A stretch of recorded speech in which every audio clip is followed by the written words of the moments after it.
नगरसेवकांना जर पद पाहिजे असतील तर माझ्या लाडक्या बहिणींना त्यांना लखपती दीदी बनवावं लागेल, तरच त्यांना महानगरपालिकेमध्ये पद मिळतील. अशा प्रकारचा निर्णय मी घेतलाय. आणि म्हणून बंधू भगिनींनो, मी या निमित्ताने तुम्हाला एवढंच सांगण्याकरता आलो आहे, आम्ही तुमचे आहोत. केंद्रात आपलं सरकार आहे, राज्यात आपलं सरकार आहे, महानगरपालिकेतही आपलं सरकार आणायचं आहे. आणि म्हणून काय करायचं माहितीये, 15 तारखेला सकाळी उठायचं आणि उठण्याकरता घड्याळीचा अलार्म लावायचा. कुठला?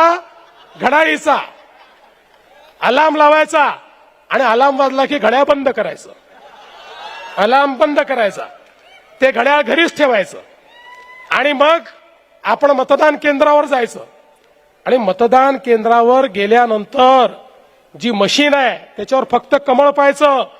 उमेदवाराचा चेहरा आठवायचा नाही, तो काळा आहे की गोरा आहे, केस आहे की टकला आहे, काही लक्षात ठेवायचं नाही.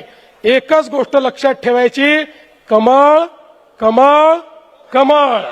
एकच गोष्ट लक्षात ठेवायची, त्या ठिकाणी गेल्यानंतर कमळाचंच बटन दाबायचं. फार चिंता करायची नाही, जिथे कमळ दिसेल ते बटन दाबून बाहेर यायचं.